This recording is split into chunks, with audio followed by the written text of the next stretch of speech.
സ്വർണ്ണക്കവർച്ചയുമായി ബന്ധപ്പെട്ട് മലപ്പുറം SP വാർത്താ സമ്മേളനം നടത്തുകയാണ്. ഈ കുറ്റകൃത്യം കൂട്ടമായ ആസൂത്രണത്തോടെയാണ്. കേസുമായി ബന്ധപ്പെട്ട് 13 പ്രതികളുണ്ട് തുടങ്ങിയ കാര്യങ്ങളൊക്കെ SP വിശദീകരിക്കുകയാണ്. എളുപ്പമുള്ള മാർഗം ഈ രീതിയിൽ ഓപ്പറേറ്റ് ചെയ്യുന്ന ഉൾപ്പണവും അല്ലെങ്കിൽ സ്വർണം പൊട്ടിക്കലൊക്കെ ആയിട്ട് നടക്കുന്നവരെ ഇത് ഏൽപ്പിക്കുകയും ഇൻഫർമേഷൻ കൊടുത്ത് അത്തരത്തിലുള്ള ക്രൈം ഹിസ്റ്ററി ഉള്ളവരാണ് തൃശ്ശൂരുകാരെല്ലാവരും തന്നെ. കണ്ണൂരുകാരൻ പിടികിട്ടാനുള്ളൊരു വ്യക്തിക്ക് കേസുകളുണ്ട്, ഇത്തരത്തിലുള്ള കേസുകളുണ്ട്. തൃശ്ശൂരിൽ നിന്ന് പാർട്ടിസിപ്പേറ്റ് ചെയ്ത എല്ലാവർക്കും തന്നെ ഓൾമോസ്റ്റ് ഒരു മെജോറിറ്റി ആൾക്കാർക്ക് 3-4 പേർക്ക് അതിനകത്ത് ഈ ക്രൈം ഹിസ്റ്ററി ഉള്ളവരാണ്. ഒരു ബന്ധുവില്ല. അവരോട് റെഗുലറായിട്ട് വന്നിട്ടുണ്ട് പല തവണ. അവർ ഓരോ തവണ വരുമ്പോഴും നോക്കിയിട്ടുണ്ട്. ഇതിന്റെ ചർച്ചകളെല്ലാം നടന്നിരിക്കുന്നത് ഈ ഷിഹാബ് കഴിഞ്ഞ 2 മാസം മുമ്പ് ഒരു 6 മന്ത് ഇദ്ദേഹം ഇത്രയും കേസുകളുള്ളതിൽ ഇടയ്ക്ക് ജയിലിൽ പോയി കിടക്കുന്ന ഒരു എന്നാലാണ് അത് തീരുള്ളൂ. അപ്പോൾ അങ്ങനെ ഈ ചെറിയ ക്രൈമുകളാണെങ്കിൽ കൺവിക്ഷൻ മേടിച്ച് ജയിലിൽ പോയി കിടക്കുന്ന സമയത്ത് ചർച്ച ചെയ്ത് ഉടലെടുത്ത ഒരു കൺസെപ്റ്റാണ്. അപ്പോൾ ഇത് പല ആളുകളിൽ നിന്ന് മറഞ്ഞു പോയി. ഇതിൻ്റെ ഇടയിൽ വേറെ ആൾക്കാരൊക്കെ അവർ അപ്രോച്ച് ചെയ്തിട്ടുണ്ട് ആരെങ്കിലും ചെയ്യുമെന്നുള്ളത്. പക്ഷേ ഒരു വളരെ ബിസി റോഡായതുകൊണ്ടും അവരുടെ ലക്ക് അത്രയും ഫേവർ ചെയ്ത് നിന്നുകൊണ്ടാണ് നമ്മുടെ ഇത്രയും തിരക്കേറിയ ഒരു നഗരവീഥിയിൽ ഇങ്ങനൊരു ആക്ഷൻ നടന്നിട്ടും അവർ എസ്കേപ്പ് ആവാൻ സഹായിച്ചത്. പക്ഷെ ഭാഗ്യം അവർ കൂടുതൽ തുണച്ചില്ല, ഞങ്ങൾക്കായിരുന്നു കൂടുതൽ.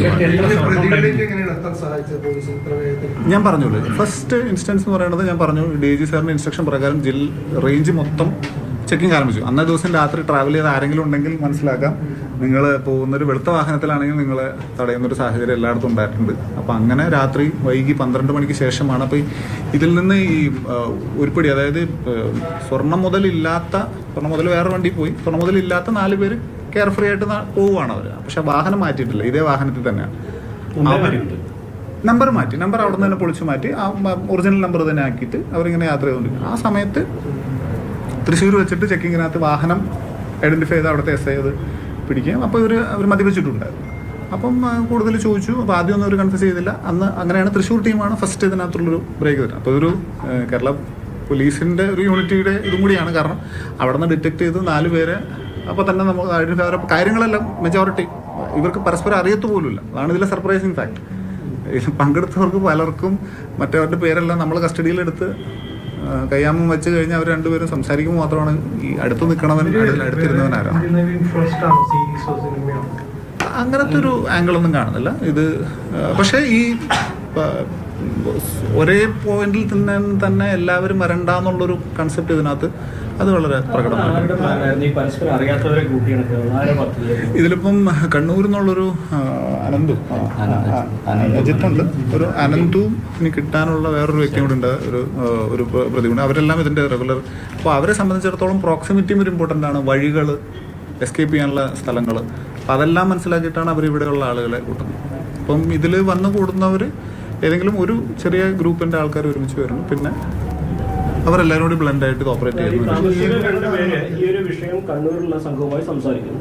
അവരാണ് കണ്ണൂരിലുള്ള സംഘമാണ് ഇതിൽ ഓരോരുത്തരെ നിയോഗിക്കുന്നതും. അതെ, കണ്ണൂരിൽ നിന്നുള്ള ഇതിൽ പാർട്ടിസിപ്പേറ്റ് ചെയ്തിരിക്കണം 3 പേരുണ്ട്. അതിൽ ഒരാൾ അറ്റ് ലാർജാണ്.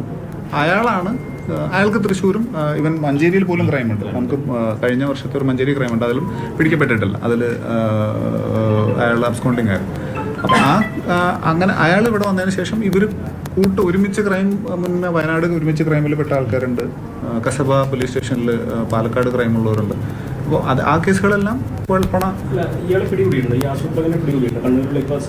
ആദ്യം പറഞ്ഞ അനന്തുവിനെ പിടികൂടിയിട്ടുണ്ട്. പിന്നെയുള്ളൊരു വിപിൻ ഉണ്ട്, അയാൾ ജയിലിൽ പരോളിലാണ്, അയാളെ പിടികൂടിയിട്ടുണ്ട്. നമ്മളിപ്പോൾ മനസ്സിലാക്കുന്നതിന്റെ ഒറിജിനൽ ആസൂത്രണം നടന്നിട്ടുണ്ട്. പല ഗൂഢാലോചന ഇപ്പോൾ ഞങ്ങളുടെ കേസ് വരുമ്പം പല സമയത്താണ് നമ്മൾ മനസ്സിലാക്കുന്നത്. പക്ഷേ ഫസ്റ്റ് വൺ അവിടെ സ്റ്റാർട്ട് ചെയ്ത് അവിടെയാണ്. ഫസ്റ്റ് ഇത് ഇവിടെ നിന്ന് ഈ പെറ്റി തീഫുകൾ ഐഡന്റിഫൈ ചെയ്തതിനു ശേഷം അവർ അവിടെ നിന്നാണ്. അവർക്കത് സ്വന്തമായിട്ട് ഓപ്പറേറ്റ് ചെയ്യാൻ കഴിയില്ല എന്ന് മനസ്സിലാക്കുമ്പോൾ കുറേ കൂടി പ്രൊഫഷണൽ. അന്ന് ഇവർ വന്നില്ല, തൃശ്ശൂരുകാർ വന്നില്ല. അപ്പോൾ ഇവരിവിടെ വന്ന് വെയിറ്റ് ചെയ്യുന്നുണ്ട്. പക്ഷെ തൃശ്ശൂരുകാർ എന്നിട്ട് അണപ്പായില്ല. അവർക്ക് അവരുടേതായ റീസൺസ് കൊണ്ട് എല്ലാവരും ഇല്ല. ഇപ്പോൾ തൃശ്ശൂർ ടീമിൽ നോക്കുകയാണെങ്കിൽ ഒരു 2-3 പേരൊക്കെ ഫസ്റ്റ് ഒഫൻഡേഴ്സ് ആണ്. കണ്ണൂരിൽ നിന്നുള്ള 3 പേരിൽ 2 പേര് സോഫാർ നമുക്ക് ക്രൈം ഹിസ്റ്ററി എന്ന് വെച്ചാൽ ഈ മോഡസ് ക്രൈം ഹിസ്റ്ററി ഇല്ലാത്ത ആൾക്കാരാണ്. മറ്റ് കേസുകളൊക്കെ ഉണ്ട്, രാഷ്ട്രീയ കേസുകൾ എന്തൊക്കെയോ ഉണ്ട്. എല്ലാം ആഭരണങ്ങളായിരുന്നു എന്നാണ് കംപ്ലൈനന്റ് പറഞ്ഞിരിക്കുന്നത്. ഇപ്പോൾ അത് ഉരുക്കപ്പെട്ടിട്ടുണ്ട്. അതും ഇതിനകത്ത് റിക്കവറി നമ്മുടെ അന്വേഷണത്തിനകത്ത് ശരി, മനസ്സിലായി ഈ പെരിന്തൽമണ്ണയിലെ കവർച്ചയുമായി ബന്ധപ്പെട്ട് പ്രതികളെ പിടികൂടിയ കാര്യങ്ങളെക്കുറിച്ചുള്ള വിവരങ്ങളാണ് പോലീസ് ഉദ്യോഗസ്ഥൻ പറയുന്നത്. അദ്ദേഹം ആകെ പറഞ്ഞത് 17 പ്രതികളാണ്, 13 പേരെ പിടിയിലാക്കിയിട്ടുണ്ട്. ഏതാണ്ട് 2-2.5 കിലോ സ്വർണവും വീണ്ടെടുത്തിട്ടുണ്ട്. ഭാഗ്യം അവരെ തുണച്ചിരുന്നു, അതുകൊണ്ടാണ് തിരക്കേറിയ സ്ഥലത്ത് നിന്ന് അവർക്ക് രക്ഷപ്പെടാൻ കഴിഞ്ഞത്. പക്ഷെ പിന്നെ ഭാഗ്യം ഞങ്ങൾക്കൊപ്പമായിരുന്നു കൂടിയാണ്.